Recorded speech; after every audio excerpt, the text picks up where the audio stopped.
I'm sorry. Every time I open, I look like a prisoner. I'm naked for some reason. I don't know why the prisoner would be naked. I'm trying to get comfortable. You cozy? I'm very cozy. Where's the man's pillow, innit? My pillow. Yeah, you got a pillow, yeah. Oh, yeah. Brad normally cuddles a pillow when he's you want to here. eat it, No, not for you, bro. You get it. You're the guest. Hug mate? up. If you hug it, I don't know what's on it. Bodily fluid. Yeah, man, yeah, just chuck that somewhere, man. Love that. Yeet! Nah, that's cool. What are you saying, bro? What are you saying? I'm incredible. Welcome. Thank you. I feel like we're always well awkward on the intros, so you're gonna have to get used to this. The first solid 5 minutes is always like, "Hello, how are you, mate? You alright?" Yeah. Listen, don't worry, I know. But it's a long time coming having you on because we were saying before we start recording, you're someone who I feel like everyone knows. I'm a bait face. We know. Everyone I saw you and it was like I already knew who you were. Yeah. But yeah, do you want to introduce yourself? Give us a little bit of an introduction of who you are. What's good, people? I'm LP. That's my initials. LP, man. Lloyd Pickthall. So got 2 Instagram handles: LP the Incredible and the Charisma Coach. Off the bat. Yeah, straight at the bat there. Yeah, man, forget plug the the intro. plug. These are my Yo, yeah. Plug the plug. Out, mic drop. How do I drop this? He's like, are we done now? Are we done?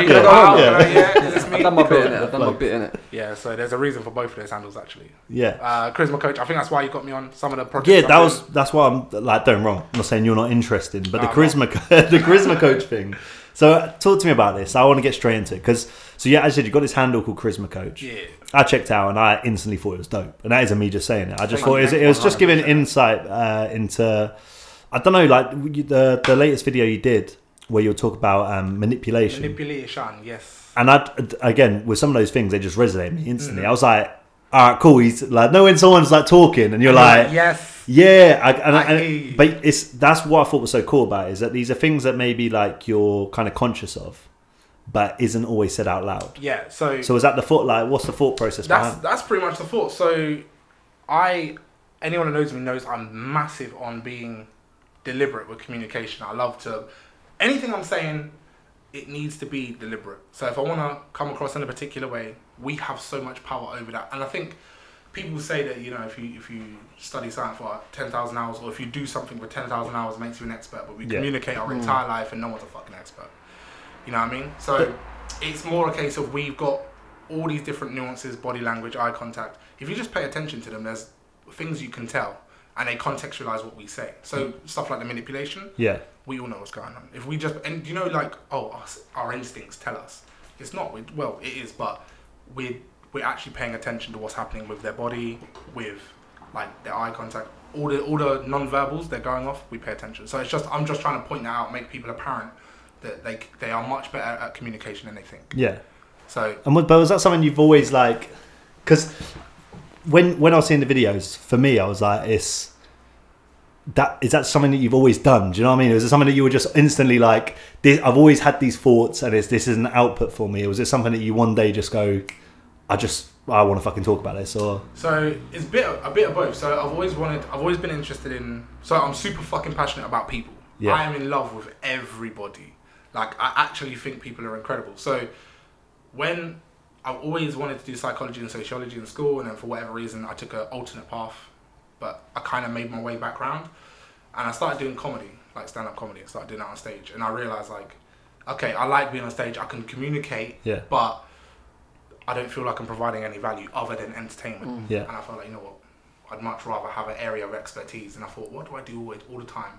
My whole life I've been in retail and hospitality, so I'm always managing people, gauging their reactions, their feelings, and managing to adapt it. Yeah. Like, I'm always the guy that has to deal with complaints, because I can make someone who hates a company fall in love with it. Like, even last Saturday. Like, that's a sick skill to have. Mate, yeah, that's a sick skill. It's so good. Like, last Saturday I had like a group of women that were just like kicking off at brunch, right? You can't stand up, you can't mingle, but their drinks didn't come because it's busy, and you want bottomless brunch, you want to get lit, but the drinks just weren't coming quick enough. So manager comes up to me, he's like, yo, I need you to talk to these people. So I just rock up, I sit down, cross my legs, and I'm just smiling. I'm like, this is nice, isn't it? And they're just all looking at me back, they're like, what is going on? Who's this guy? Yeah. And they're like, you have to speak to this one, this one's angry. So I'm just speaking to this one, but as I'm speaking to her, she's trying to tell me off, but she's smiling the entire time. You have no grounds, girl. Yeah. You have no grounds. I got you. So I could, just flip that. And even then, I spoke to her afterwards, and she was like, it's my favourite place to brunch now. See, that's dope. That's a good skill to have, because I worked in hospitality for years, and I hated it. I was like, see, you were saying you were the perfect one dealing with it. Yeah. I was the worst person to do it, because I was just like, I was like, you don't like it, get the fuck out of my pub. My rules. Yeah. But yeah, that must be a cool thing to be able to I don't know, to. I have a lot of tolerance. Like, I don't take anything personally. I think that's my armor. Like, you could call me anything, and it just wouldn't bother me. Like, I've been called racial things in stores, and I've just been like, sorry, have a good day. I'm guessing that comes from experiences, though, isn't it? Yeah, I mean, like, you learn that when people try to insult you, they're really trying to hurt you, and then you realise that those insults don't belong. Like, people are just doing it because they hurt, and you're like, okay, so every time you insult me, I just pity you. And it just, that was the practice. Okay, you insult me, that means you're hurting. That means, if anything, I need to try and be kinder to you. Yeah. Just because you seem to be in a place where you're struggling, you just can't. That's a powerful 100%. Like mindset. That's a must. Yeah, I have no idea where that come from. I think people adapt. It's just practice. along the way, isn't it? Like what you said. Like, for example, if I'm going through some shit, or I could take something potentially negative. Yeah. My way, it's not. I wouldn't even say coping. Like, a lot of people go, "Oh, is it because you cope with laughter?" Yeah. Like, I laugh at my misfortunes. It's not because I'm coping. It's because I try to find humor in this situation. It's because it's funny. Yeah. no. That's because when you fuck up. Yeah.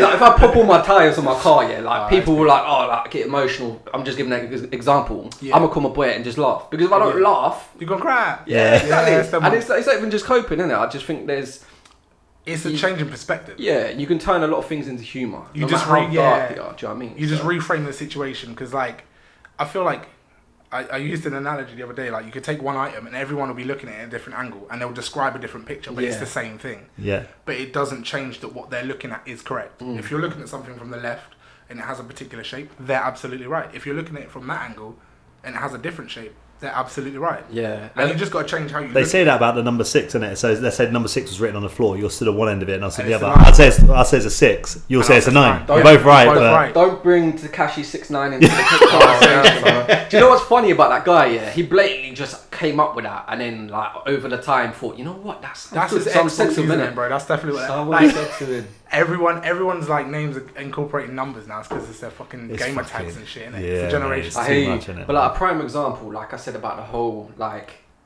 making humour of things and that. Like, I think it was like Jonathan Ross show or something. You know, the Wayans brothers. Yeah. There's so many of them. I think they said, I'm not even gonna, like, don't hold me to this. I think they said there's like 70 relatives. Yeah, it's ridiculous. But my family's a bit like that. Yeah. But it was like, how do you come up, like, most humour? And it was like, growing up, like, I was our surroundings. Like, one of the main things we'd make humour of was like funerals.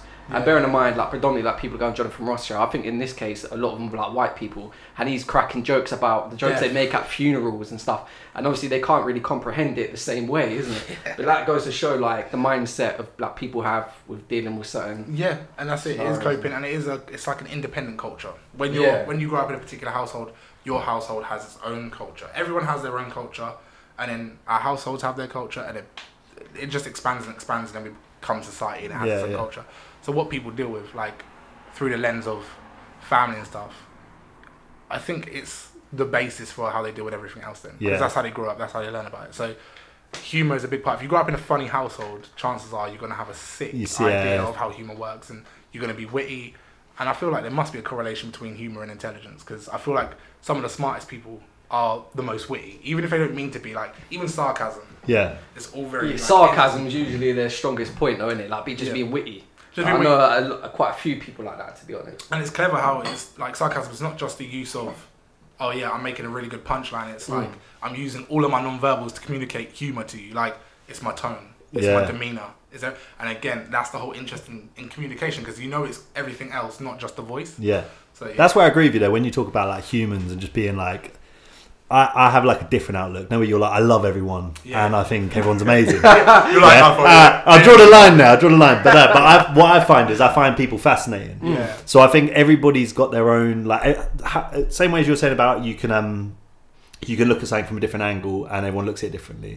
It's the same way people look at situations. So someone can look at something that's really bleak, and as you said, have the sense of humour about it and laugh about it. And someone else will look at it and be like, it's the worst thing in the world.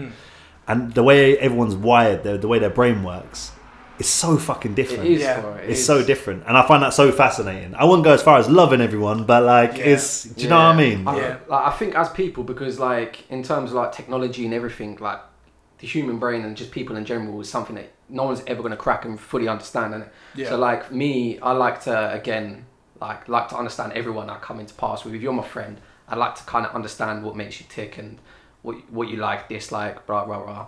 And like if there's someone like, for example, I've got a friend like she'll be pissed off or will be like sometimes just go off on me, and I'm like, rah. And then I try to like analyze the situation, and then like, as much as I feel like times I'm good at reading certain people or situations, she's that one person that I just can't read. Yeah. And for me, that's kind of like I need to understand, but and then I'm going like, nah. Sometimes you're not going to understand people. Yeah. That's what it is, isn't it? Like, and that's not understanding things or not having an idea. I think people they find it hard to not have answers. Like as human beings, we are literally always trying to figure shit out, cool. Which is why we have things that we'll just put in place. Like some people who have religion have real faith. There are some people who have religion just because they can't explain certain things. Yeah. You know what I mean? And then you got like people who go off on like mad deep conspiracy theories again because they don't accept the truth they've been told or whatever. Like the truth is what you believe it. Yeah. Like that's it. Whatever you believe to be the truth, of course you're right, because it doesn't. No one can tell you different. Of course, yeah. So it's when reading people, like again, one thing that happens when people try to understand each other is they project a lot. So it's the case of when you're talking to someone and you're like, oh, you must feel terrible. And it's like, why? Why would I feel terrible? Yeah. So because if I was in that situation, Exactly. I'd fucking hate it. And it's like, yeah, but I'm not you. Yeah. That's strong. So it's again the whole honouring people's individuality, like you said. I love that because I did a video about how treat people how you want to be treated. Yeah. And I was like, no, flip it on its head. Treat people how they want to be treated. Like when you buy gifts for people, you always want to buy them what they want, what they're interested in, what honours them, and we can communicate to do that. Nail on the head, isn't it, man? You know what I mean? Like love languages. If you know love languages, you can treat someone well with the love language of their choice. Yeah. Then they're going to feel affirmed, because you could love someone so much, but if you don't love them in the correct way, they won't know. Yeah. They won't feel it. Yeah, because people express it differently, right? Yeah. So people will chuck money at love. People will want sex all the time. That's people, like people want to communicate, hug. People want their space. When a dog brings you like a dead mouse. That's their way of showing love. But it's like, that's horrible. I love it. It's a cat, bro. It's a cat. Oh, a cat. Either way, yeah. Either way. If dog bring you, dog eat their own shit, man. Like that. I'm doing this for you, bro. I'm trying to tidy up. Like, oh, your ref stinks like shit now. But that's the thing is that you were saying earlier, like the way you do stuff, you're just always positive and don't look at things in a bad way. I always want to gain. Yeah, but surely as a human, you have bad days, right? I have fucking terrible days. Yeah, man. We're only human. Like, but is there certain things that trigger that more than others? Like, because I understand looking at certain situations and being like, do you know what? Looking at the positive and putting a positive spin on everything and looking not treating it as doom and gloom as everything. Yeah. But is there something that triggers you maybe more to be like, Do you know, if there was like an overarching theme, it would be expectations. You kind of reflect on things, or you look at the past, or you look at the future, and you feel like you're in a position that you shouldn't be in, or that you don't belong, or something's not gone quite right. But I think the truth is we make plans for ourselves when we don't have the correct information, or we don't have a realistic idea. Like when we're kids, it's weird. When you're a child, people are like, what's your dream job? It's like, I don't want to work. Like, I don't have a dream job. Like, if you ask me what my dream is, it would be about 50 things. Yeah. But then we're kind of primed to know what we want to do. And I feel like just live. Just find that along the way. Yeah. So my bad days are usually like, if I'm sitting there thinking like, I'm in my mum's house, I'm fucking 28 years old. Yeah. I ain't doing this, I ain't doing that, I haven't got a license, all this shit. And then I'm just like, yeah, but I'm a bad bitch, you know. I'm a motherfucker. I'm LP the Incredible. Like, I don't need none of that. I'm a guy. I'm 10-10. So you just got to talk yourself in and out of the situation. Like, of course, I manage myself because there's no way I'm not gonna be okay. Like, no matter what I'm going, there's no way I'm not gonna be okay. And it's weird when I have bad days. It's weird now because I kind of like them. Like, I sit there with them and I revel in the bad feelings, and I'm just trying to understand myself because I'm really on that whole being self-aware. Like, I started going to therapy so that I could be more self-aware. Like, I feel like I'm at my prime, and people are like, why are you going to therapy? And I'm like, because I want to know more. I want to know more about and if you've got something to protect it. Be equipped with the right tools to protect yourself from what may come. Do you know, there's more and more people talking about therapy now. Yeah. which is really dope. And it, like, because even Ash was saying the same thing when she was on. I heard Ash. Yes, Ash did it, and I remember when she was saying it, like I always looked at therapy as not a negative thing. I thought it was a reactive thing. Exactly. Like, it's almost like desperation. Yeah. Like when you were younger, I was like, oh, they must be desperate. They must be in a really bad place to go to therapy. Yeah, I mean, and it's like people conflate like vulnerability with weakness. They think if you're vulnerable, if you're emotional, you're weak. Bro, it pisses me off. How difficult is it to be emotional? How difficult is it really to show something of yourself to someone, a stranger, to anybody, people you care about? Like, people find it really hard to be honest because it's vulnerable. If you can do that, you're powerful. You're so, like, on top of your game. It's ridiculous. So this whole people are like, oh yeah, vulnerability. Now I'm not gonna be vulnerable. I'm gonna manage by myself. It's like, no, you won't manage by yourself, though, will you? Yeah. Because, like, if you think of it in one way, anxiety, depression, for example, those are attributes of you as a person. So, for example, if someone isn't necessarily experiencing that element of mental health, those kind of things there, for example, if that person's extremely arrogant or extremely stubborn or whatever, like, I've had someone say to me, oh, I'm mentally stronger as you. Like, because I've said that, like, I've suffered with those kinds of things there, and I'm like, but surely it makes me stronger for admitting that I have these kind of things, whereas you're fucking arrogant and you don't admit. You're not. I mean, I'm owning my shit, but you may not be these X, Y, Z, but you're so. Obviously, I wouldn't say it. You're like, basically a lot of people are either like, it's not black and white, but I guess people are like compensating for an insecurity. Like, a lot of people are compensating for insecurities, and I'm at a point now where I'm like, okay, I think I've pretty much addressed all my insecurities. Like, I'm only human. Obviously, I'm scared of rejection, fear of death, you know, dying alone, all this kind of stuff. I'm like, yeah, but also I'm me. I'm in control of everything that I can do and want to get done. And if I'm in any position which is fearful, you can get over it. You can, like, learn to deal with it. And being vulnerable is one of those things that I guess people don't have enough practice in.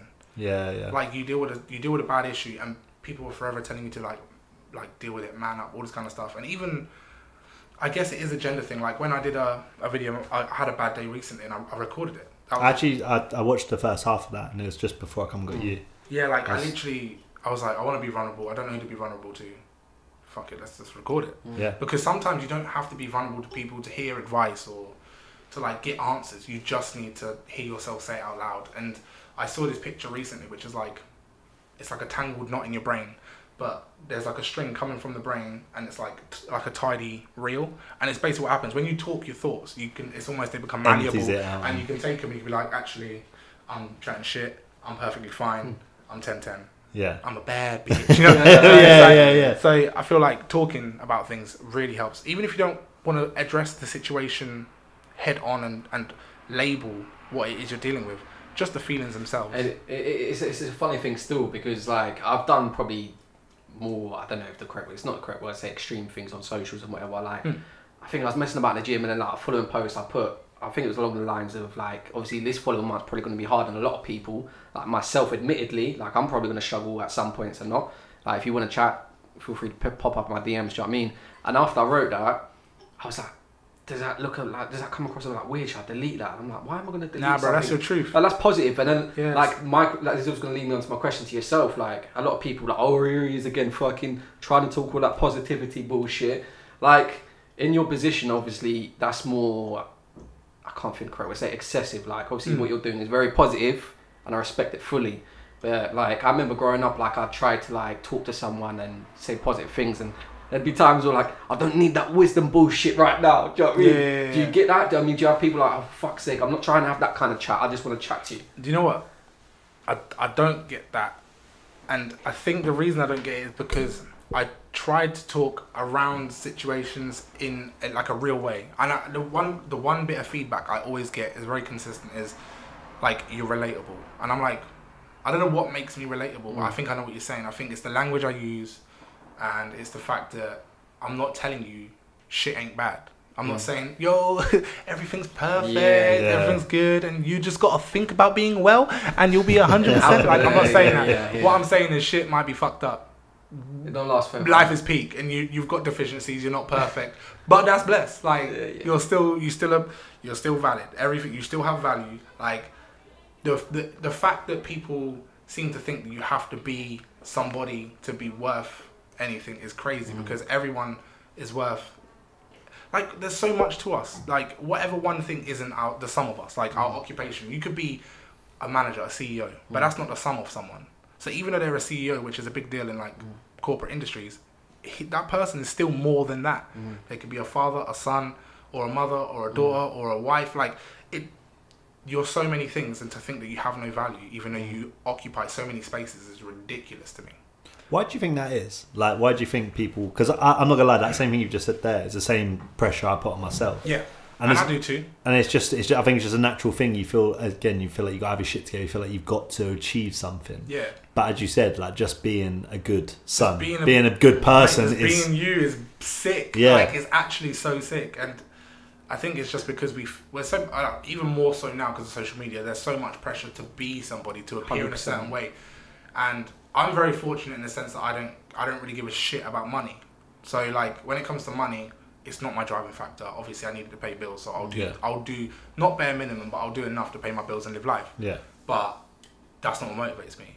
A lot of my affirmation and feedback, not that I need validation from others, I do, because everyone does. Like, we are social creatures, and as much as you don't, like, it's not the primary source of validation, but if you're trying to live amongst a community of people, admittedly, you're gonna want some feedback and some acknowledgement. Yeah. And it's not to say that their validation fuels you, but it's nice. Again, money. If people are paying you, you feel like, yes, I'm doing something. Yeah, you know what I mean? Yeah, exactly. So for me, it's more a case of if I can make someone feel good for the day, I'm blessed, because that could change everything in their life. That within that moment could be the catalyst for them to like helm their ship. Then. Yeah. You know what I mean? They could be completely fucked up, and then for whatever reason, I may have triggered a series of thoughts in their head, which turn them into the sickest version of themselves. And I don't even want, like, it's not that I want credit or anything, but I want people to explore their minds more than they do, because we're on our phones, we're on our computers, we're in our books, we're in our films, and there's so much value in there, but we're looking at it at such a surface level. Yeah. Yeah, there's material out there. Like, for example, when I saw your page, I'd never genuinely, I'm sure there is out there, but I've never seen a page with the kind of content that you had. Do you know what I mean? I'm sure there's some positive stuff out there. I think just add to that, I think it's as personable as yours. Yeah. Yeah. Like, so I've seen pages which like kind of they're out there. They're positive stuff, but it's like it's captions on a post, or it's a meme, or is someone else saying something. There's someone else and someone else. It's very rare that it's a Drake meme. Yeah. Yeah, it is literally a Drake meme. People sharing pictures of like couples that aren't Drake from Drake. Couple goals. They're sitting on each other, man. Like, what the fuck, bro? This is an image. Yo, she's trying to strangle him. That's not goals. That kills me. And the thing that kills me about it is, I said to Ben before as well, like, for example, if like you wanted friends to support something, I'm generalising, I'm not talking about podcasts, I'm not begging it, but they support people. They wouldn't share it, but yet they share these pictures, like you said, of champagne puppy, like some random couple just on the bed and that, and you're just like, there's no, they won't write anything, they'll just share the picture. I'm like, what am I even looking at? Why have you uploaded that? It makes no sense. Like, there's no value there, innit? But one thing that you mentioned about money as well, like, admittedly, I'm like, I don't care too much about money. For example, if I met a female or whatever, friend, whatever, I don't care if they've got money or not. It doesn't matter that much to me. But admittedly, there's times where I'm like, I want a big house. Do you know what I mean? I want a nice car. And I'm not a flash person, genuinely, but I mean, would you never think about potentially taking what you're doing at the moment further? I'm sure you may or may not have a further goal and monetizing it and making money from it. That's literally what I'm looking to do now. I'm looking at ways to monetize it in a way that's fair as well. Like, I don't want to charge people to chat to me. Like, ever since the Charisma Coach, I've had people reach out to me. Like, I've had some people struggling, and I don't want people to get confused. Like, as much as I'm doing a Charisma Coach, I'm not a counsellor. Like, I'm not, like, we can chat on a level, friend to friend, not client to Charisma Coach. Like, I don't want you, someone tried to offer me money for a conversation. They were calling me at like 1 o'clock at night. I was like, bro, I'm going to take this call, but don't pay me. I'm going to take this call. I'm up. I'm happy to chat to you. If you're struggling, I'm here for you. Who would I be if I'm out here talking, I got you, be vulnerable, and then you're like, I want to call you. I'm like, nah, boy, pay me. Yeah, like, the invoice is in the post. I'm not that guy, that's not me. So it's, I do want to monetize it, and I'm thinking about ways of doing it.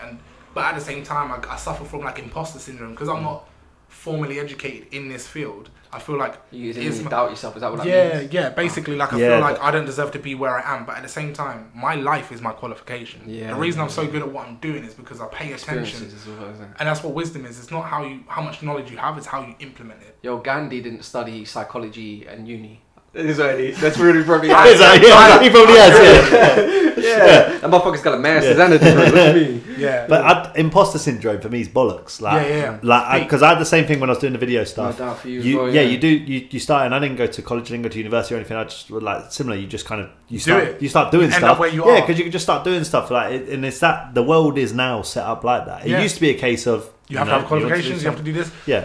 And what was mad, because I pride myself on not having a qualification now. Like, I'm like, yo, I didn't. And that's the whole point. I'm telling you, you've got value. You don't need to do anything particular to have value. You don't need a qualification. And there I am thinking I need a qualification. And then one of my boys was like, yeah, monetize. You know what you need to do? Set up a course with a Charisma Coach qualification. I'm like, huh? Like, nah. Like, the whole point, I'm here without qualifications. I'm not going to tell people they need a qualification. That's kind of and the thing is, you get to the point where you're going against what your core values are. Yeah, and that's why I was like, nah. You know what? If I'm going to monetize, it would be from like essentially content or consultancy. Yeah. Because I want to do free workshops. Like that was the plan. I've always wanted to do Charisma Coach, but I was furloughed for time. Like I've only just opened up now. Yeah. And you're shutting back. You said that. I'm shutting back now. We've been open for a week. I've been working for 2. It's a mazza. So I was like, you know what? Let me just do something. So first thing I did was read some books. I read a couple of books for downtime. I don't know. First thing I watched was Tiger King. And mate, everyone fucking hell, man. And I was like, I ain't a fan, bro. Yeah, I was like overrated. I mean, couple of memes, but cool. And then, I read some books and then I learned how to throw throwing knives. So in your house? Or? Just start dashing knives everywhere. Butter knives everywhere. Now I've got nowhere to stay, so if anyone's out there with a sofa in it. Free room was a lunch. And then, I was just doing fun things. And then I was like, you know what? I've always said that I needed the time and the money to start my project, and I've got the time and I've got the money. Let's start. And I just started, and I was like, you know what? I'm not going to put it on YouTube because my perception of YouTube. I used to have YouTube, and it takes me so much effort to make stuff for YouTube, and I was like, I don't want to lose the momentum, so let me make it quick for myself. Make a video, put it on social media, and then I realized that actually, being a charisma coach about communication, being on social media is the best place for me because I want people to reach out. So I went from there, read more books, and I just kept going. And now I'm like, I need to monetize. And I wanted to do free workshops when we opened up, but obviously with the social distancing, like just open up a workshop, and because I work where I work, I've got the venue, I've got the space, I don't have to pay for it. Yeah. Oh, they let you do that? Yeah, I'm the sales manager, so I'm the person I would have to speak to. So I'm like, this is a good idea. So I was like, you know what, I would do that, and I would invite people along, and we would focus on something, maybe like dating or body language or non-verbals or even perspectives like leadership skills, because essentially what I'm doing is coaching people in soft skills, because it's all like resilience, motivation, which is all soft skills. Because that's what I was going to say. So when I first saw Charisma Coach, this was a little while ago now, when I first saw it, I thought it was like Hitch from like Will Smith. And you know what? That's what we want to see. A lot of people are like, have you thought about doing sex stuff? Have you thought about doing dating? Yeah, Brad's like, have you considered it? And then when people hear about what I'm saying, they're like, yo, you need to. And I'm there like, yo, I might start TikTok. Come on, who knows? Yeah, but it's thing like, because I feel with dating, with like, it's all perspective, bro. I could say so much. Yeah, but I feel like it's like there's a stigmatism to it where people don't want to, like, no one wants to say, you know, I'm struggling with dating. I feel like people people will always say like, I'm not seeing anyone at the moment, but people will struggle to say, I can't get laid. Yeah, I'm really I can't draw gash cuts. Like, what's man doing around the wells running dry? No one will say that. So if there was a page, as I said, which anonymous. Anonymous, which was just going like agony aunt, agony uncle, innit? I'll happy like anyone who wants conversation, because the thing is, like, and I'm actually taking. So I started. There was a video I just did, which was before the manipulation one, which was how to tell if people are interested in you. Hey, come on now. Those are my questions. So I'm actually going to come off the back of that one and start basically taking people through the process. So you've got how to tell when people are attracted to you. I was hoping you got lazy with that. I was hoping you got lazy with that, because I was going to ask you, right? Listen, what questions you got for me, boy? So basically, you mentioned about preening. I was like, wait, what's it even mean, preening? Yeah, man. Do you want to tell what preening is for the simple people like myself? I didn't know what preening was. I've heard that term, but I don't know what it is. So preening, basically, have you ever heard of like venting? When people vent, this is Hitch talk, by the way. But go on, sorry. So these are all non-verbal communication cues, right? So ventilation is when people, if they're lying, this is something that can happen when people are lying. If they're getting hot, if they're nervous, they'll vent, right? they'll do all this stuff, right? And it's, so when people are preening, it's very similar, but what they're doing is subconsciously trying to make themselves more attractive. So they sit up in their chairs, they pull their jackets forward, they rub their hands, they adopt a stance. So that's what men do. Women obviously play with their hair, look, cross their legs. So it's basically subconsciously making themselves more attractive. And sometimes they don't even know they're doing it.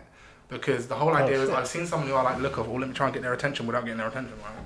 So hey, you're gonna make me so conscious now. If I'm gonna move and like rub my leg, and I'll be chatting to a dude, and I'll be like, no, I won't rub my leg. I'll just resting my arm. Do you know what I mean? So one thing I always say is basically body language will always contextualize what you say. Yeah. So like how you sit, how you carry yourself. Well, not even body language, non-verbals. So that's like preening, but you have to look at the other cues as well, which is why I made a list. So you got the eye language, eye contact. You got to pay attention to that list, don't it? You'll find yourself slipping. So proximity as well. People will lean in. So people will lean in anyway if they're interested. Smell my perfume, innit?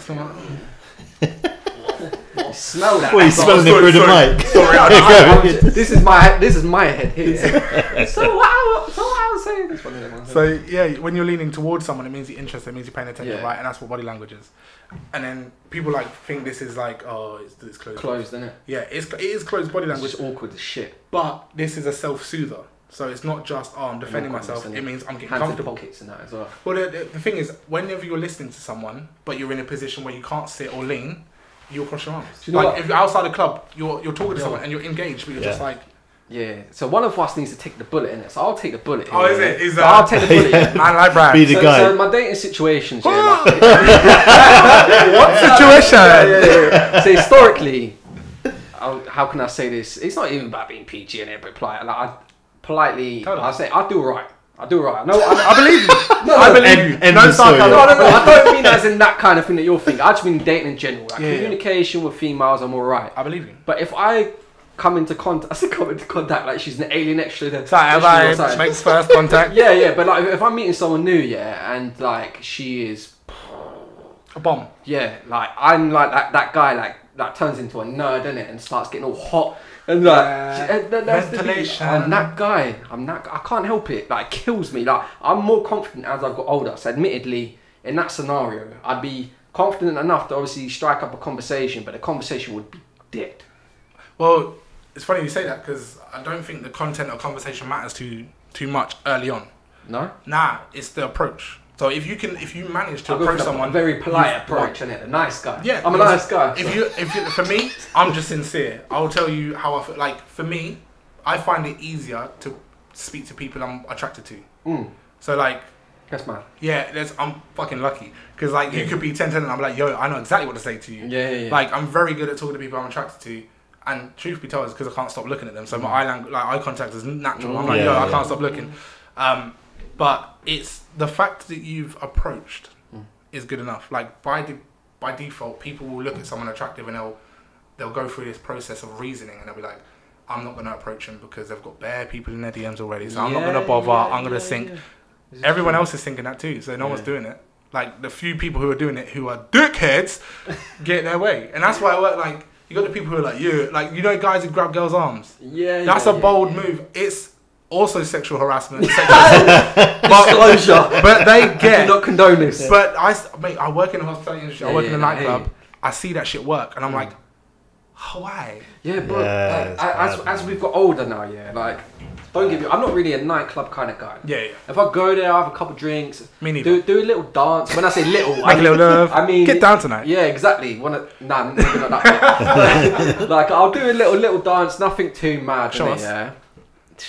It's not one of them ones. But maybe later. Yeah, maybe later. After a couple more. But fucking, I'm losing my train of thought here. You're sticking it on No. I've got it. It's rewind. It's coming back. Yeah. But now, I remember when I was younger. Like if you see a girl across the dance floor, I can't even remember how I used to do it. Yeah.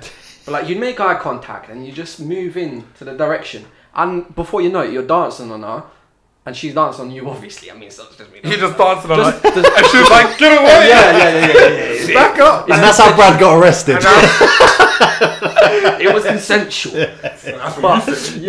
But like, that, I couldn't even fathom that now. Like, obviously, maybe it's because I'm a mature thing and that's not what mature guys do. Do you see guys, like, I'm 26 for example, would you reckon you see guys late 20s, like 30s or whatever, do that same kind of thing? Eye contact. move along, and just literally, like you said, grab the arm, trying to get a quick dagger in that. I hope not, but riding the wave. You do. You hope not, but you do. Did you think it's a negative thing then? If you saw like a guy in his 30s do that, would you be like, what are you doing? It's not even a guy in the 30s, you know. I reckon there's a move that should be consistent, and the whole eye contact, looking at someone and then approaching them, perfect, fine, yeah. You're communicating non-verbally that you're interested in someone, and if they pick up on that, amazing. You don't even need anything to say. Your voice could be the worst voice, and you could sound like Joe Pasquale? Joe Pasquale. Yeah, you can sound like him, but they won't know because he ain't spoke to them. Oh, Joe, he's a guy. Yeah, he is funny, but yo, man, imagine him moving to chicks in the club. I bet you could, you know. Anyway, I digress. As soon as he opens his mouth, they're like, yo, nah. But the whole grabbing arm, there's the forcing element. I feel like that goes against the whole consent piece. The whole. It's mad, yeah. Like, it's mad. Like, yeah, just this whole toxic masculinity that's going like. That people suffer from, the whole conditioning that we are entitled to women, this kind of stuff, right? So I don't like that, and I don't think that should ever be used. But you will see people older days, like if anything, you'd hope people that in like older ages, maturer stages, would have like smoother game. They'd be a bit more sophisticated, a lot more self-assured, and that in itself is like that's attractive. If you're just there and you. That's going in like a brute, isn't it? Like grabbing, like it's almost like out for the fucker, and you like, bro, relax. Beat the chest, isn't it? Too many girls in here. Yeah, too many men in this. You see the men in their like suits and they're suave, and they're not paying attention to the women, and the women approach them. Yeah, and it's because they're just like not disrespectful, but they're not interested. It's not a risk. They're not going to put themselves in the path of someone who's going to endanger them. If you're walking in a club and there's bare guys looking at you, like. Predators. You're not going to want to approach any of them. Of course. You're going to look for the guy who's good looking, attractive, and feels safe. Chilled. So you can look, you can smile. There are enough non-verbals to communicate that you like what you see. But then you can look away, and then you close proximity, and then you make it easy for them to approach you. Or so, have you ever heard of a guy called Matthew Hussey? Can't say I have not. So he's like a dating coach. So he does something called Get the Guy. So he coaches women on how to get men, which. You don't need coaching women. Yeah, I was going to say that business can't be booming for him because he's actually doing so well. He's done. He's killing it. Yeah, yeah. Because the thing is, this is what's amazing is people forget that what men struggle with, women struggle with too. Like we all struggle with the same shit. We're all individuals dealing with different problems. You can't say women's problems, men's problems. Like. There's some women who can't draw because they fucking don't try, they don't put themselves out there, they have no confidence in themselves, right? Or they just like punch the mic. They just dish out a jab here and there. No, but like, for example, you'll approach a girl, and she just like kind of dishes out what you feel is negative, but it's not the case. She's just awkward in that situation. Yeah, she just can't. She's not proficient in communication, right? But he had a story, which was amazing because I knew it, but just knowing it in the context of what I'm doing now is fantastic. And he told a story about how women back in the day, when they had like all of their accessories, they used to carry umbrellas during the day, and they used to have like handkerchiefs and shit. They used to manufacture a situation where a man can approach them by dropping an item in front of a man. So they'd like a guy, they walk past him, drop an item. That guy can then pick it up and approach the woman. That's mad. And then you can have a conversation off the back. You drop this. Oh, thank you. Oh, you're such a charming lad. Oh, yeah, my name's James, and I'm gonna shag ya. That's how I'm done. Did you not know? Was it common knowledge though, or was it like the guys didn't know? Guys didn't know. Okay, it's not the same. This is it. The guys knew. You're like you see that in the films though, innit? I see that sort of stuff. But girls do the same thing now. Like if you're in the club now, you'll notice girls like you. They'll look you in the bar, or they'll join the bar when you're about to get a drink. They'll join you at the bar. And they'll nudge you, they'll try and be close, and obviously the go-to move is for a man to buy a girl a drink, and that's what they're trying to get. Or even on the dance floor, they'll dance near you, they'll bump into you, and they want to get your attention so that you're doing that whole... Would you buy into that, buying a whole drink? I'll buy you a drink, because I get them for free. Only in my establishment. Yeah, anywhere else, I'm like... the way my bank account is set up. Yeah, that's what I'm saying. Nah, but that's just that. I think like people put so. I know what you're gonna mean. Like, why does the guy have to do? I don't mind personally. Yeah. No. Not why is the guy like call me tight and that. Yeah, but if you like take full advantage. I want a double vodka. I want to. Do you know what I mean? And I get it for you. But I wouldn't. Like, nice to meet you, by the way, and just walk off. I'm like. Yeah, but I wouldn't be at the bar just like if anybody like any girl that showed attention, I wouldn't then just be like, oh yeah, let me get you a drink. Yeah. You would only buy a drink to someone who you're interested in, right? So you'd only go, all right, cool, what do you want to drink? If you had that mutual kind of, as you said, she's given the signals, and you want to drink, and you mutually want it. Cool, I'll get you a drink, and then that's initiation. But I wouldn't just be at the bar being like, someone gives me eye contact, like, would you like a drink? Is that what you're looking for? I've got a tab. The thing is, obviously, guys are not entitled to absolutely anything. If you buy them a drink, it doesn't mean you're entitled. Like, I bought a drink. She's coming home with me tonight. Do you know what I mean? It doesn't mean that. It doesn't mean that. But but. Shit, man, you made me lose train of thought. Now I look like I'm some kind of predator. Alright, we just want to make sure this is Bradley's thoughts. Move on. I was going to say something to protect myself. But there's an expectation that you are reciprocating energy. Again, expectations, right? People want to reciprocate shit. So if you're doing something for them, you want them to do something for you, and you have an idea of what you want them to do. Is that what you're going to say? Something along the lines of that? You make me sound criminal. I put the word into his mouth. Are you trying to say you should get a little sign if you buy her a drink? No, that's not what I'm saying, bro. But yeah, I hear what you're saying. It's more, not so much, it's just the expectation. It's the fact that you're putting energy into it, right? You need to relax. Mate, you need to chill out, mate. It's because I keep going to the point. I point too much. I was going to say that. Or you. There's no women in here. There's no women in there. No, he said there's no women in here. Yeah, if you're on that camera, honestly. Pointing at women, bro. No. I was going to say, right. Yeah, go on, run with it, because I forgot what I was going to say again. Oh, sorry, man. I didn't stop. Let's go. Basically, that's essentially what happens. Is people buy drinks and they expect something in return, and what they expect and what they've given out, it's all basically reciprocity. That's how we're geared. Like, when people buy you gifts, you're like, oh, no, I need to buy them a gift. Like, it's just how our brains work. It's just the way For me, like you say, you'll buy someone a gift. It's not the same thing with a drink. Just to clarify it. If I buy a girl a gift, I'm flowers, isn't it? That's literally She gets flowers. I'm good head.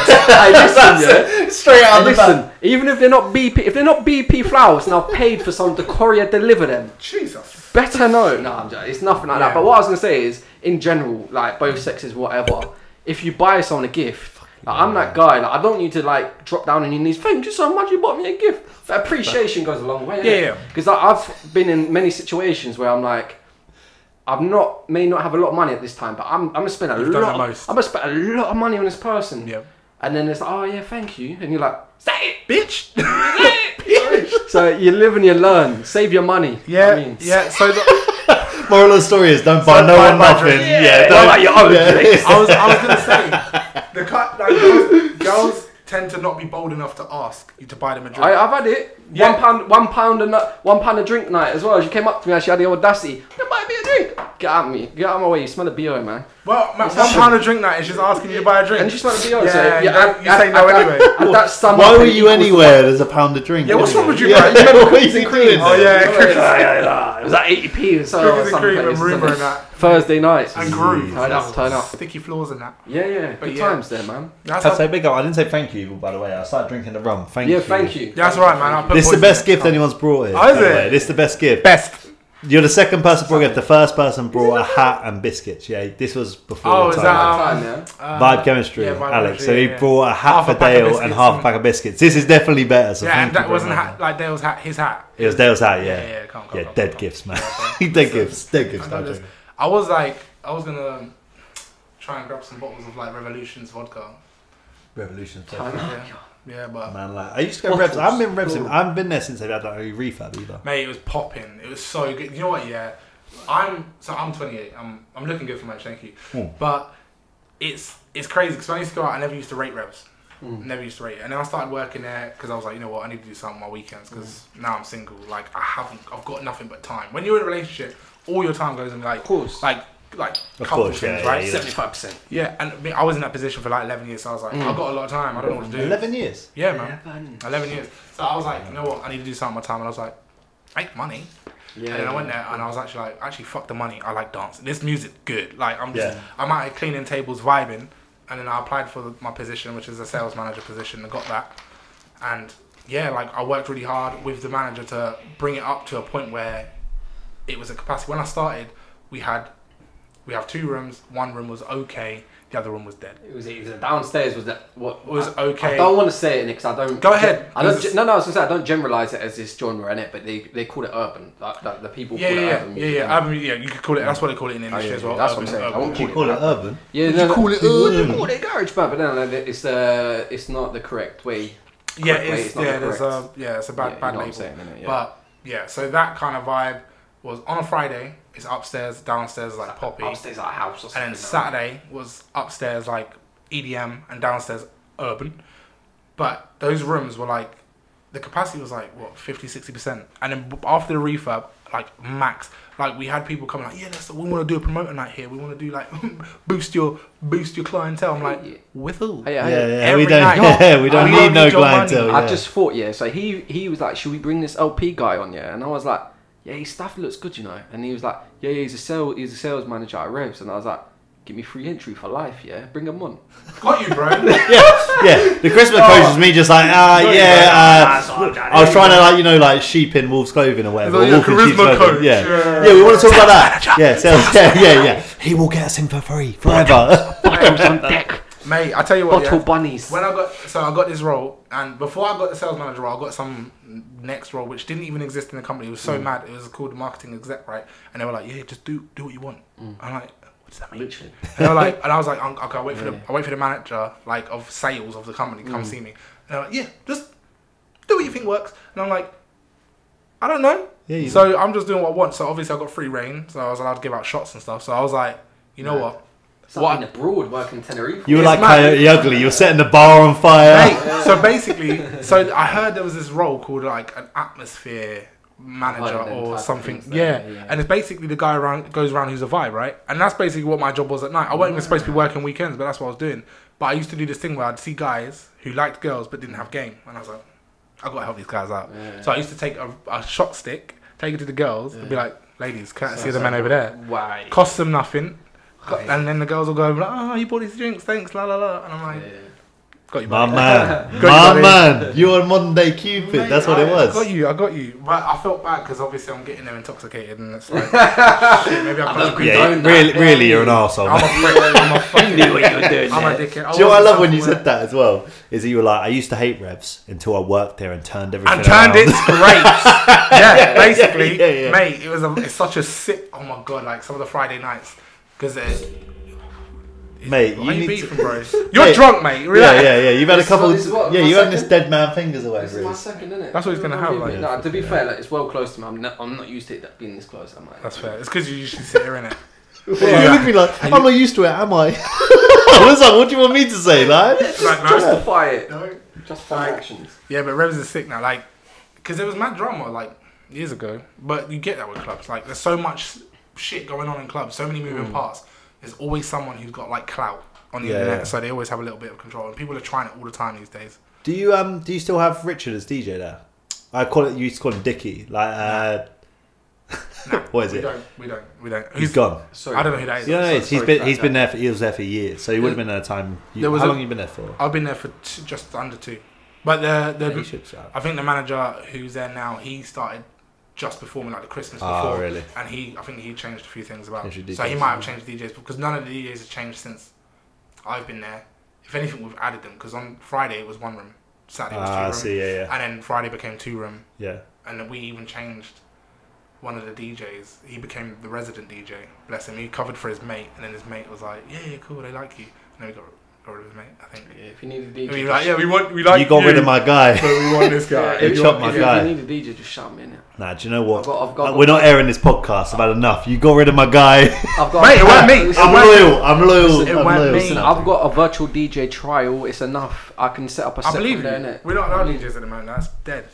So dead. It's mate. What do you obviously playlist, mate? Spotify. Big business that. Just shout me in it. Pay me for my playlist. Crossfade 5 seconds. Done. Mate, it's fucking mad. Have you been having like day sessions and stuff then with everything that's going on? Yeah, we have. Was it like brunch or something? Yeah, bottomless brunch.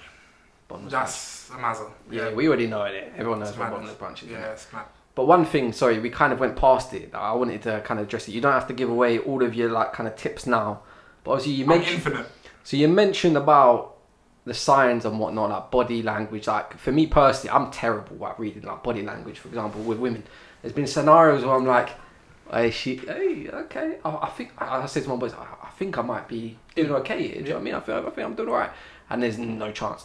And then there's other chances when my boy's like, how do you not see what's going on in front of your eyes? So it goes vice versa. But obviously, you mentioned that you was going to kind of mention how to like act upon these like body languages and the kind of signs. Oh, how to like approach it next. Yeah. Once you've identified that. Keep some of your content. I appreciate that. But what you got to say? Like I said, I'm infinite, G. So after you've seen the signs, it's just being... So in the video itself, I actually talk about how the issue with the approach is the fear of rejection. 100%. We're all scared of rejection, right? Like, it's basically what happens. We just don't want to fail. We just want to succeed all the fucking time. That's why we don't try, and we get stuck in these little times where we're like, no, I could, but I just don't, you know what I mean, I don't need to, but I could be an Olympian, you know what I mean? So that's how we roll. But once you see the signs, the whole idea is that with that information, you don't feel like you're gonna be rejected. You have enough self-assured enough to you have enough self-assuredness to be like, okay, I can make an approach and not be bothered. But also, being rejected in that context is like, there's someone who doesn't know you, like not accepting you. At the same time, you don't know them. Like a very like left situation. Think about it. You're gonna approach a girl, they reject you. You have no idea why. You just make it all about you. You think there's stuff wrong about you, right? Oh, it's my hair. Bro, she's a lesbian. You're not her type. Any day of the week. Like, it doesn't matter what's like going on with you. So the whole idea is to look at the signs, see if they're attracted to you, and then just approach them comfortably. Not like on a sexual tip. Just, hey, what's good? I fucking love your dress. I'm not an expert in dresses, but I like it. It suits you. What's your name? I say it like I know, but I feel like a good like kind of playing ground from the get-go is just being very polite. And like if you come across in the right way, even if it doesn't go down the route that you want it to, as long as you leave that situation thinking I was respectful. It was nice. It was a nice chit chat, whatever. Do you know what I mean? You give it a good go, as long as you're respectful in the process. Yeah. But have you ever like had an awkward situation yourself when you've kind of? Because I've obviously had. I can't think of stuff. I've tried a few. Like I've tried to move to a situation and it's gone pear shaped. Have you had any yourself? No. I thought you were going to say. I always be like, no comment. 100% score levels. Yeah. No. The thing is, so I don't move to. I just observe. I don't really move to people. Yeah. So when I have approached people, I've done very little. Like I look at like the whole eye contact, smiling. Yeah. I'll let that do everything. So have you ever heard of? I think I've got a video about it actually. Spontaneous trait inference. I don't think I saw that one. So that's one of my early videos, right? And so basically what this is when someone says something, you extrapolate a lot of data and infer an idea. If someone's like, oh yes, I went to university. Now in your head, you think they're educated. You think they've got a degree. You think they're a professional or an expert in a particular area, right? Bro, I went there to see my dad. Like it doesn't. That's what spontaneous trait inference, right? So if you see someone and for whatever reason your presence, your non-verbals communicate a particular image or idea, they will run with it. You could be the sexiest man on the planet for that night because you're like, and you don't care. And I'll be like, oh my god, he's beautiful. I just want to marry him, right? And then after that, they'll do the work for you if you've done enough. Yeah. So working in a club, that environment lends itself to sexual energy and that kind of behaviour. So a club's actually a great place to pick people up, but probably not a best place to meet people, right? Because people are already primed. They're like, oh my god, it's going to be lit. I'm either going to fight somebody or fuck somebody. Yeah, see, I've always hated, like for that, I don't... Yeah, it's I've that kind never, of energy. ever in my whole life enjoyed going to a club and being like, I'm going to go. Like, because I just think it's weird, man. It's weird. Yeah. It's that whole thing you're talking about, though, is because you have to go there with the intention of being, like, again, you could just be a good person and be like, I said eye contact, all of that.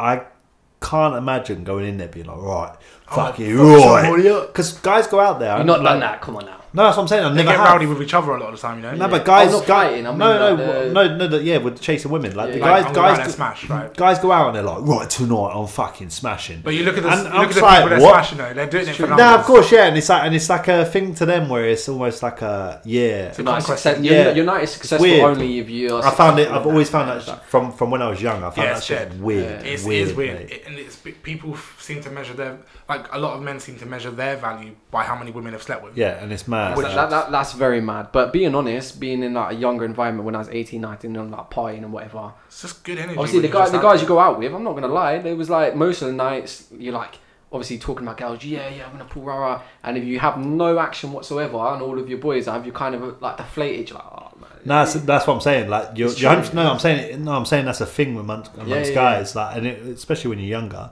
I'm saying I've never understood it. So I'm saying I was that dude. Oh, sorry. I'm saying in a group of lads where it was like, yeah, I was guilty of it. Look, do you know what I mean? Yeah. I didn't, but I've never understood it. I just think it's weird. I think like for me, and it's a young guy mentality. Not even young guy, but because that's what I mean. I was young and I still had the same thing. Energy. It's just for me. It's just like whether you could go to me, all right. Fucking last 10 weeks, I fucking smashed every one of them. And I'm like, alright, cool. And I'm like, probably dead. But if you were to, just like, do you know what I mean? Just put it in, and they're like, and it's dead. And I'm like, but if you would have just in them 10 weeks met one person and made an effort to and actually made an effort to communicate, and then something catch up, that could have been fantastic. And not slept with them at all. That counts for a lot more than being like, fucking met a body kebab fan. It's fucking brilliant. I'm like, it's just dead. I've never understood it. Man. It gets mad as well. And there was a situation when you're younger as well. I don't know where you were to save me, because I was in Revs one night. Where were you? I was looking at someone else. I was like, hey. Listen, where were you with your shots? Sorry, where were you? Yeah. So I've walked into a place, probably been there about half hour, 45 minutes, and there's a girl that I've seen, like, at the time I had that kind of type. It was like brunette, curvy, whatever, beautiful. And I was like to my boy, oh my god, she's the most beautiful girl I've ever seen. Like, she's unbelievable, whatever. And I was like, I ain't gonna chat to her though. I was like, no chance. Like, she was just too good looking. She looked too friendly. She looked too nice. And I was just like, nah, cold feet. Not doing it. I'm not doing it. I'm just not doing it. I'd love to and I want to, but I'm not gonna do it. She keeps making eye contact. You're probably too good for it. I'm probably reading the wrong signs. I'm not doing it. But then, what happens? I turn my back. I'm getting a drink. My boy walks over. Oh yeah, my friend says you're beautiful. And then obviously she just came over now. Oh, you so-and-so just said that. You said that was beautiful. And I'm like, yeah. Don't pay too much attention to it. You turned into Yogi Bear. My feet got so cold, I was ready to do a road runner out the front door. I was like, because when you're in a situation where you're in control of it, like if you're going to approach someone, you know what's going to. But you don't. You kind of you anticipate it, yeah. But if you're getting a drink and you've turned your back and that person you've been talking about there, especially as a guy, I think like guys are not used to like that idea. Like it's weird because I obviously working in a club. I'm accessible to everyone who comes in like every weekend. So there are a lot of people that try it, and there are a lot of people that are really bad. Like they're really terrible at doing it. And you tell people like, oh yeah, this girl tried it, that girl tried it, and it was like, what? You got girls chucking themselves. It was like.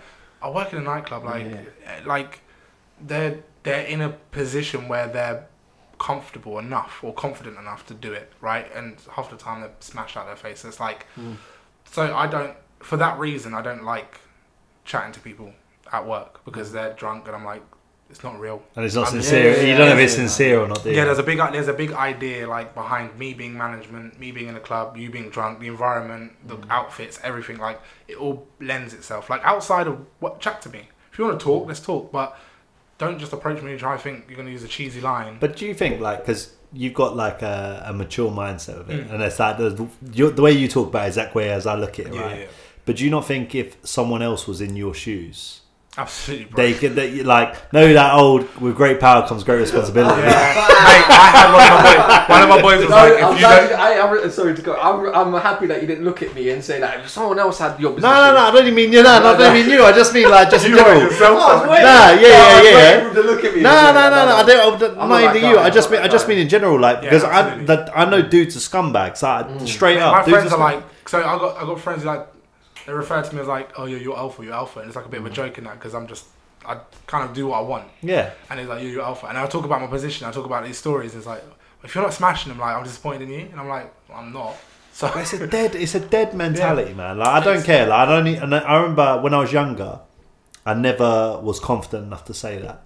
Yeah. Do you know what I mean? I was never come to be like, you guys Around are the idiots. guys, isn't it? Yeah. Next, when you're around the guys, and again, it's only when you're younger. Clout, it's like pride, right? Because everyone would be like, yeah, oh, fuck, you know, I see you chatting to so-and-so, you're fucking... And I was like, and I would always be like, haha, yes. But I was like, no, that's dead. I don't know if you've witnessed this as well. When Dapper Laughs came about and he started doing his documentary, all the young guys turned into Dapper Laughs. Yeah, they did. They thought it was acceptable to be like, all right, love, do you want to see my girth? And just say the most outrageous things. And it was like almost the norm. Like, I've been on nights out with those guys where he's like shouting to people like, oh yeah, I'd smash your missus. I'm like, why the fuck would you say that to someone? Yeah, that's disrespect. But like, obviously people grow older and whatnot, but it's just like baffling. This is why I argue, we're going back to the start now. Go on, go on. When you were like, I love everyone. This is... but the thing is, the reason I say I love everyone is because you can have a chat with the same people and they're doing it for the clout because they suffer from the same things. They don't want to admit it to their boys. Be the loud voice in the room, innit? They're trying to appear a particular way that they think will get them attention or is acceptable, but they don't want to be themselves. All right, bringing it back to going deep, how do you fix that? Because that's a big flaw in the human race, right? Yeah, absolutely. And the way you fix it is stop giving a fuck about what anyone else thinks. And the way to fix that is to realise no one cares about you. Yeah, not cares about you. No, it's true. Yeah. No one cares. I say that all the time. People are too busy thinking about what they're trying to do right to worry about what you're doing wrong. Yeah. You know what I mean? Like, that's how I get by. Like, I could fall down in the street and I know no one's going to pick me up. I know no one's going to laugh whilst I'm near them because they're going to be like... And by the time they've walked away far enough to be like, hey, a little chuckle, they've probably thought about, oh, fuck, I left the stove on. Like, you know what I mean? They're too busy with their own life to worry about what the fuck... Bro, I've seen situations where people have had their dick out in the street and everyone just pretends it's not existing because...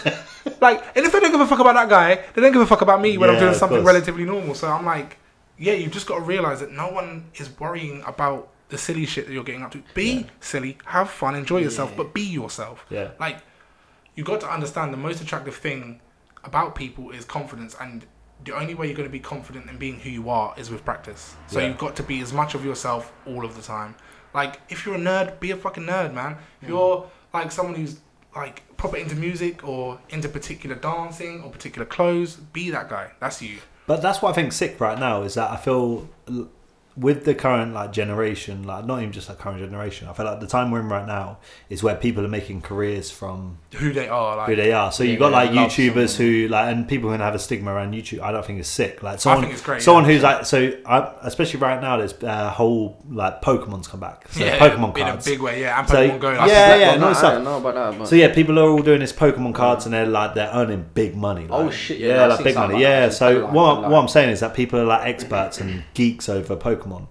Now, let's say 10 years ago, you could be a geek about Pokemon. You'd be like, "Oh, it was a guilty pleasure, like type of. Yeah, everyone likes Pokemon, but it'd be a bit like if I was to talk about it, I'd be a bit of a geek to be like to mention it. But now, me being a geek, I can upload a video of me geeking out about Pokemon, and there's a following, and I'm earning money monthly. Yeah, and a prime example of that, like when I met Ben, I met him like in a call centre. And we had people in our office. It must have been like two, not even one person, 2 or 3 people coming in with folders of fucking Pokemon cards. Do you remember this? Yeah, of course. I was like, what the fuck are you doing? Why are you bringing Pokemon cards to work and that? But obviously, this is what I'm saying. But it's like, but that's market for everything, isn't there? That's what I find the most frustrating. Well, I don't know if frustrating is the right word, but I think there's never been a better time than right now for people to be yourself. Because like whatever it is your passion is, you've got a forum now with the internet and all of the different like platforms, different whatever. You can be whoever you want to be, talk your shit about whatever it is, and there will be people who enjoy that content. So I find it really baffling now when people, and this is what I mean, we're now like 6ix9ine, and there's and then with music especially, because I talk about music a lot, but a lot of musicians follow the same like trends, and I'm like, but you don't need to do that now, because if you do yourself, there'll be people that like it, and if people like it, it'll grow organically. But it's people are forcing, like they almost want the microwave meal thing where they're like, all right, cool, I like making, I'm gonna do this thing because I know it's gonna be successful, but long term it ain't gonna work, but short term I'm gonna pop, and it's like it's not microwave meal thing. Just a quick one, I never heard that one. And I feel like, to be fair, like even what I'm doing now, like I used to ask for advice from like some friends' feedback, and all the answers they gave me were so textbook. Like 3 minutes is the best video length.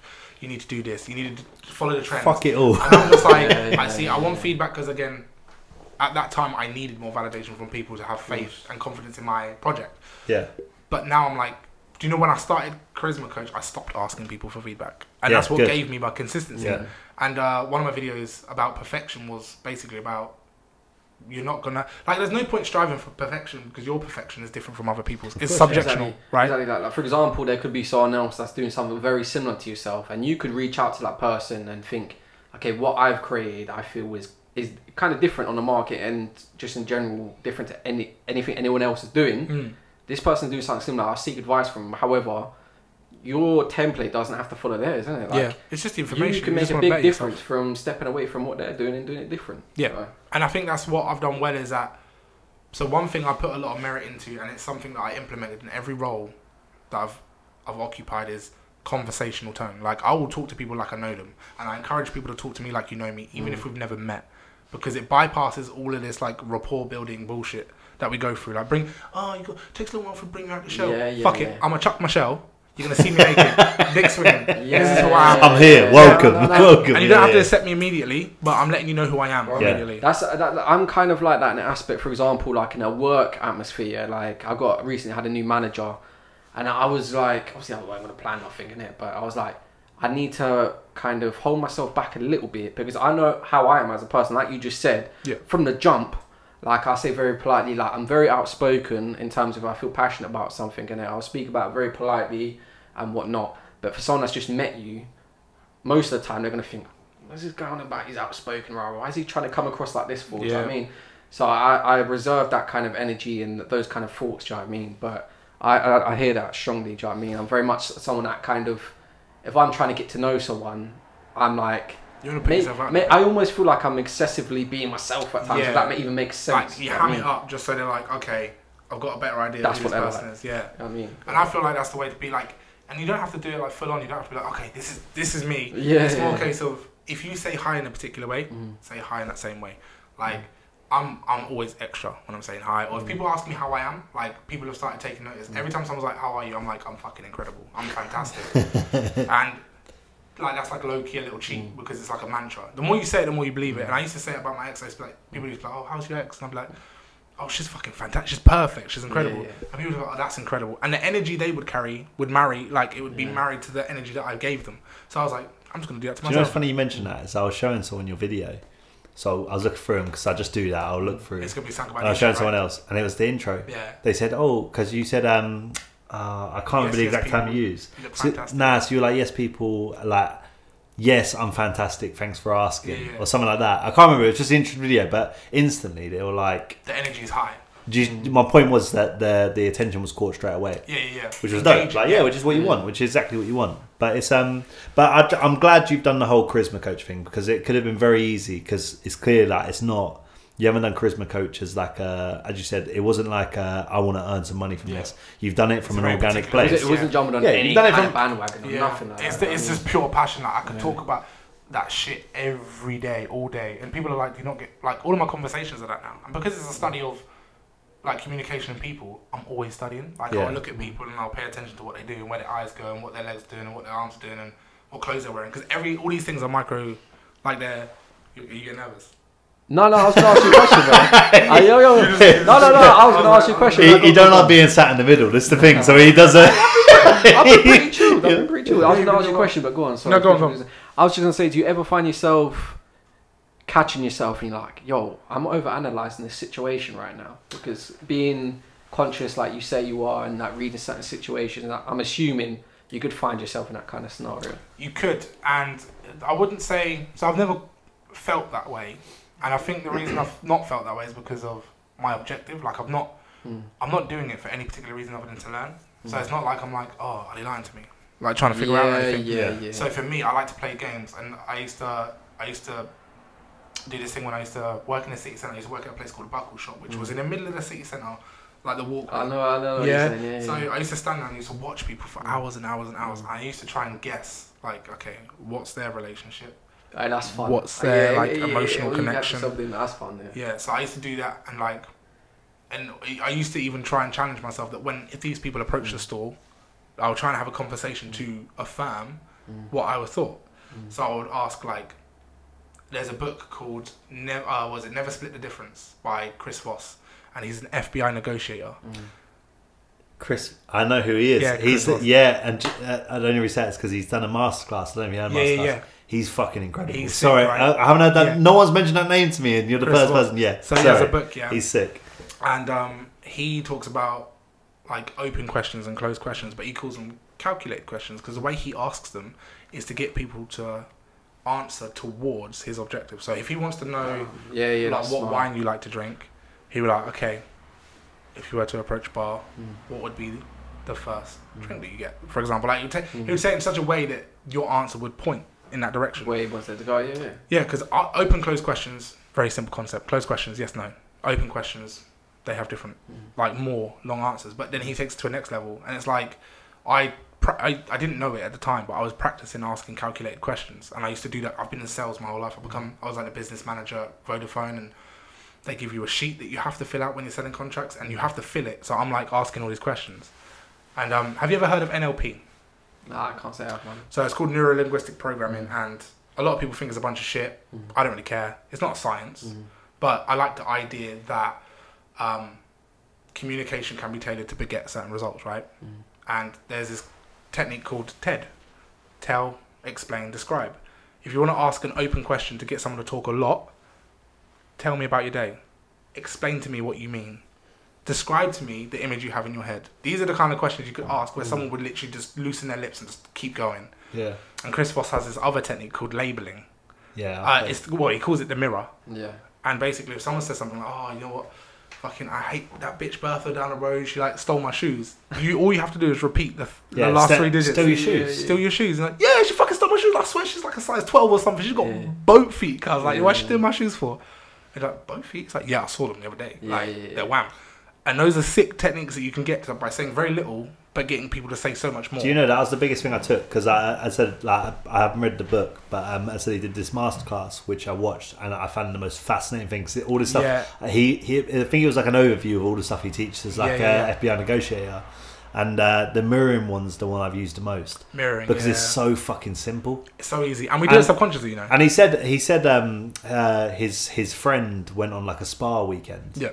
And he said to his partner who he went with, because it was like a partners thing where it's like 6 partners all going. He goes, "I'm just going to use mirroring for this spa weekend. For this spa weekend." She was like, "Oh, you're so fucking stupid," but like, he did it, and all he did was same as what you said. Yeah. That mirroring of, I had a lovely day last week. Yeah. Good day last week. Like, and then they were kind of doing that, and then he was saying at the end of the spa weekend, all of her friends liked him. Thought he was the most amazing guy. Yep. Wow. But he didn't he didn't say a word. He didn't say a word about himself. He didn't say anything about himself. He didn't ask any questions. All he did was repeat what the other person was saying. And adopted the body language. And that was literally like, it was so simple. Obviously, I work in some element like a sales kind of role as well. And someone said to me before, like an older guy, he was like to me, when I was in your position, like usually when someone's about to give you like this sales advice, you're like, you kind of, I've heard this before, but it was like, well, the main things I do when I get that person to pick up the phone, I was cold calling them, by the way, and it's like I would get them. I could simple say, for example, is your name so and so? Obviously, you know they're gonna say yes. You say yes, and you get them to repeat the word yes 3 times, and they're already in the mind state of saying yes.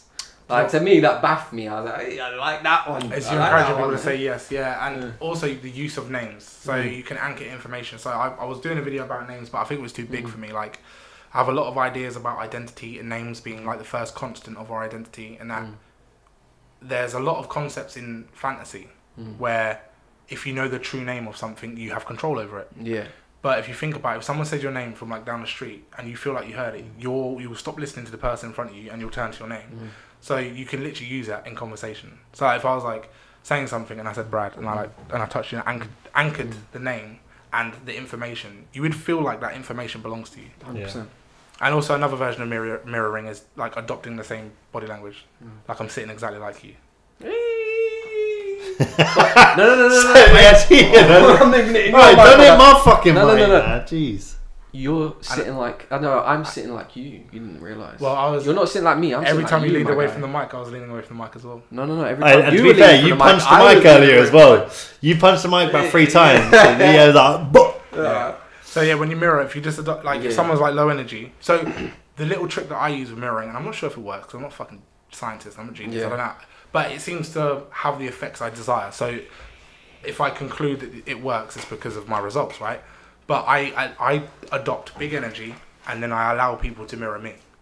So if people are in a dead space, I'll bring big energy in, and I won't mirror them. That's an interesting way. Like, I will let them mirror me subconsciously, because they'll be like, "Oh, here's a vibe," like, and then their mood will pick up, and that's how I manage revs. Do you know that? That's how I do my job. And that's how we've stayed running. And then everyone wants to dance. That's it. No, but I'm the same though. I'm very much like other people lead the energy for me. Mate, you need to calm down. Do you know what it is? Yeah, literally, I was like, okay, I'm gonna be very careful. And in my head, I was laughing in my head because I was like, doom, doom, doom, doom, doom. And you made the beat.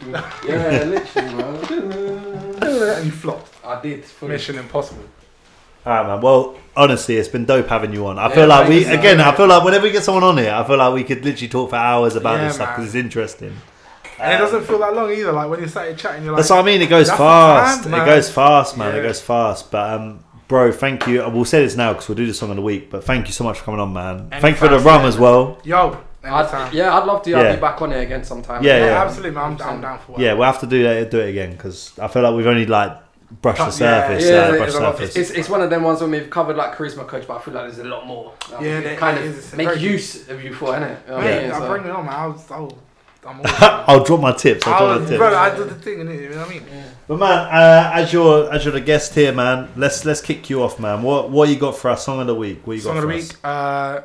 So a track by Lupe, Fiasco, Streets on Fire, and the way, so you have to really listen to the lyrics, and the idea of the song is that he's talking about like it's open to interpretation, but it sounds like he's talking about a world ruining event, like a massive crisis in the world, virus, funny enough, like COVID. But the whole every aspect of his verse is basically no one's accepting responsibility, everyone's blaming the opposition. So when you listen to it, you'll hear like he's pointing out the opposition and how they're blaming each other, and that no one's accepting responsibility. But for me, like, again, the kind of person I am, I'm always about, I'm responsible for me, I need to do my part. So it doesn't really matter whose fault it is or who's put the bad energy out or the issues out there. I'll do what I can for me and mine to make sure we're all good. And it's basically any kind of issue you encounter in life, people seem to blame the opposition. You know what I mean? So this song kind of speaks to that really well. That's a big intro. That's a big intro. That's a big intro. You delivered that post yourself, Royal Mail. You turned up as a postman and delivered that. Yeah. Delivery. That was signed delivery, man. Let's listen. Message.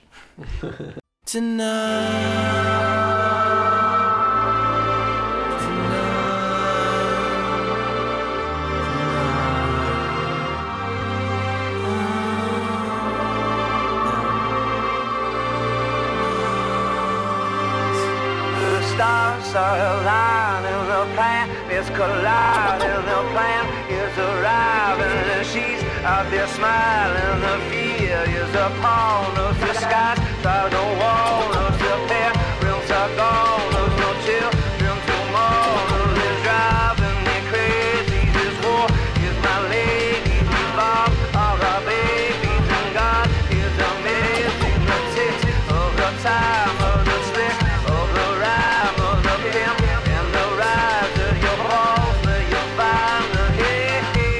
Death is on the tip of her tongue and danger's at the tip of her fingers. Streets are on fire tonight.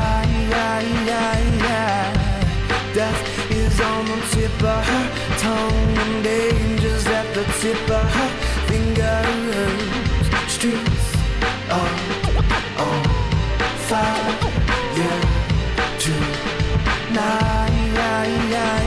Disease, the virus is spreading in all directions. No safe zone, no cure and no protection. No symptoms to find the signs of an infection. No vaccines, remedies and no corrections. Quarantine your dreams and sell off all connections. Don't let them in, not a friend, not a reflection. Everybody's got it and want you to have it next then. Don't accept them if you want to stay as an exception. No pill can heal the ill of this sickness. Some are still in doubt of its existence. Some call it forgiveness and some call it the vengeance. Some say it's an exit and some say it's an entrance. The poor say the rich have the cure. The rich say the poor are the source. Revolutionaries say it's like a psychological war invented by the press just to have something to report. Some say the first case came from a maternity ward. Some say a morgue, some say the skies, some say the floors. Whores say the nuns, nuns say the whores, and everybody is sure. The scientists say it only affects the mind. The little boy said it only affects the girls. The preacher man said it's gonna kill off the soul. A bum said it's gonna kill the whole wide world. Death is on the tip of her tongue, and danger's at the tip of her fingers. Streets are on fire tonight. Death is on the tip of her tongue, and danger's at the tip of her fingers. Streets are on fire tonight. Believe, so say the neon signs by the loudspeakers repeating that everything is fine. A subtle silence to demolish the troubled conscience of a populace with no knowledge and every freedom denied. Every dream is designed and broadcasted from the masses to the masses, from the antennas on top of the shrines. Was fine to receive and implanted during the panic and shorty. It reports back everything in your mind. Everything is lying, everything is done, everything is a rule, everything is a crime. Everything was here, then everything rewind. And new weather burn the feathers off everything flying. She loves it. The sadness, the madness, the bad shit, the lavish, the fastness, the clashes, the ashes, everything intertwined. My femme fatale, my darling fraudulent angel. Once caught her changing the batteries in a halo. Receipt for wings and everything that she paid for. And the address to the factory where they made those. The scientist said she's all inside my mind. The little boy said what happened to all the girls. The preacher man said she's gonna kill off the soul. The dope boy said it's the whole wide world. Death is on the tip of her tongue, and danger's at the tip of her fingers. Streets are on fire tonight.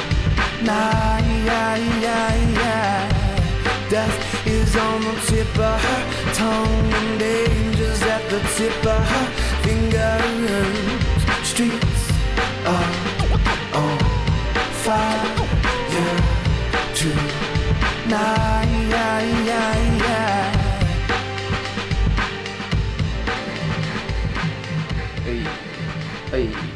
Hey, get it.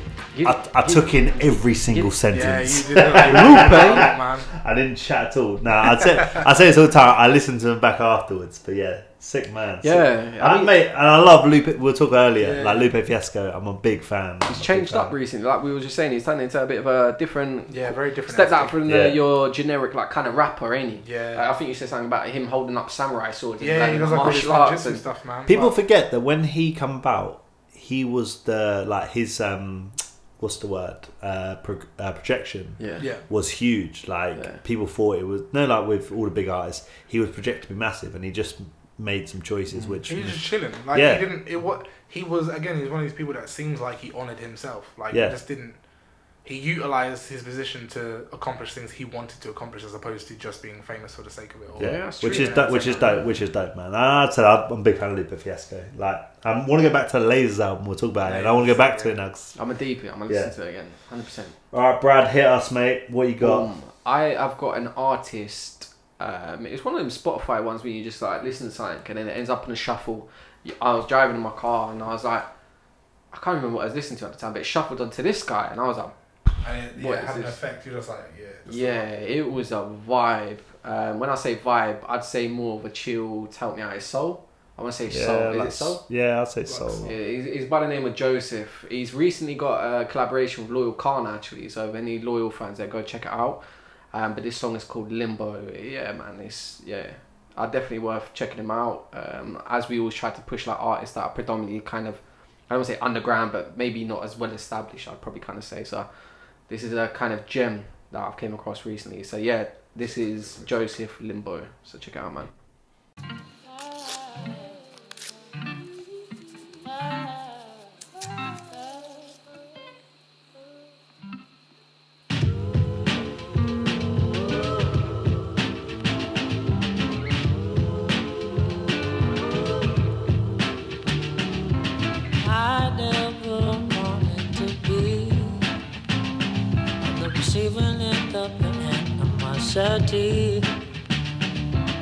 Oh, how cruel you can be.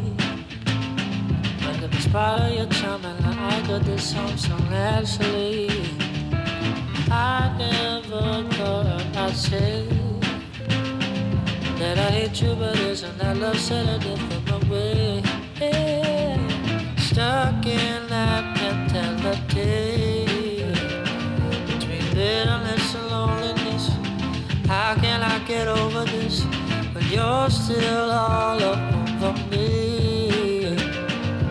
And I don't feel like letting go. Stuck in this limbo, 'cause I don't feel like letting go. So I live in this limbo.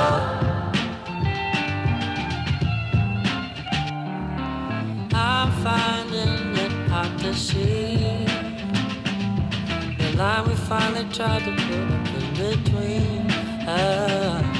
No responsibility. We used to get jealous, and yes, I'm still shuffling nervously. I tried to stay far away, but nothing else feels the same. Sick of this playing game, but somehow you end up next to me. We just can't go home alone, stuck in this limbo, 'cause I don't feel like letting go. So I live in this limbo. So here we are again, picking up my shots at the bottom of your bed. I don't know if I can do this anymore. I just feel like letting go, stuck in this limbo, 'cause I don't feel like letting go. So I live in this limbo, 'cause I don't feel like letting go. So I live in this limbo. I will live in this limbo.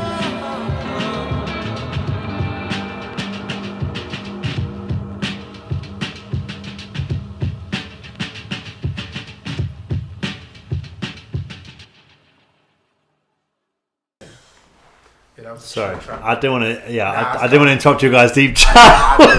I'm sorry, the song has ended, and we've got no choice but to talk Nah, now. nah, No worries, no worries. That chat started For next time. That was a chilling, man. I'm going to keep mine really short. Sinead, my song of the week is Sinead Harnett. It's called Quarantine Queen. Oh, damn. I've been banging this tune. This was back from the last quarantine, so now So that this is your like, Quarantine yeah. Queen. So Quarantine Queen, yeah, but it's a banger. I love this song. It's just, yeah, sick. Sinead Harnett's also dope, but Sorry to interrupt you. I was going to say, where do I know the name from? Has she done like kind of housey kind of stuff as well? she's like done house loads of music as shit. well? Like, you put me on the spot. She's done loads of Yeah, Google Sinead Harnett. No, I Has feel she like done? I know a name from like house music as well. Maybe I'm wrong. Who knows? But I feel like she's dropped quite a. Yeah, quite a few she's vocals done and loads of stuff. stuff. She's done loads of stuff. Let's focus Fair on them. Let's just focus on Quarantine Queen because I don't know any of the answers to anything I don't else. know. I respect that. I thought you was gonna But come yeah, up with she's done other stuff. Yeah. 100%. But I'll say here, thank you if you've come this far. Thank you for Thanks watching. again. Thank you to my man Thank for you. coming through. Thank you. I appreciate it. Appreciate it. Yeah, this is the last episode before we fucking hit lockdown. So stay safe during Stay this safe. time. Protect yourselves, man. Look after yourself. Slide in our DMs if you want a general yeah. chit chat. Do you know what I Yeah. mean? We're here. We're Yeah. always. It just was the Love. whisper. We're here. But yeah, Sinead Harnett, Quarantine Queen, big Gotta up. keep it short. Play the fucking track. Play the- Ah. Blessings. Oh, I got that now. Or don't. Played the wrong song. What the- There she is. Let's pull it back up. Yeah, she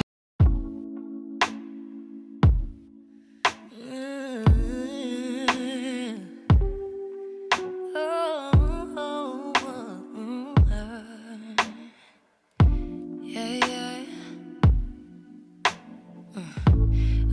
wanna be alone. I don't wanna stay here on my own.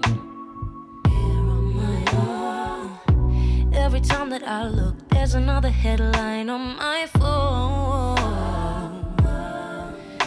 Yeah, the world needs some loving. There's so much gone bad. Didn't know just how good that we had it.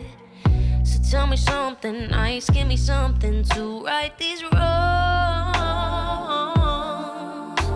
The chaos has gotten to my head. Like water, it fills with regret. What a time to be alive. Are we all just pretending that the world isn't ending? I'm afraid that I ain't done enough. And if we go up above, I never learned how to love. Maybe this is a sign, baby, wouldn't you just like to know?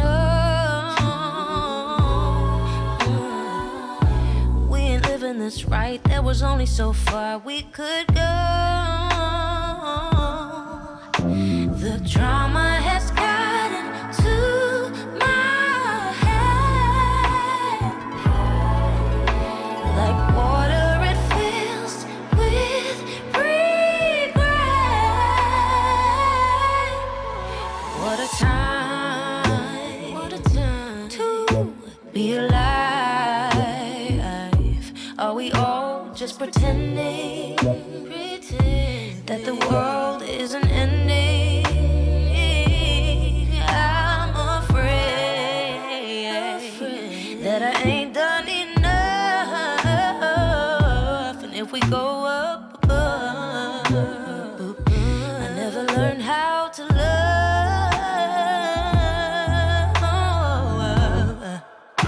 And maybe we're caught in a game of throwing the best things away.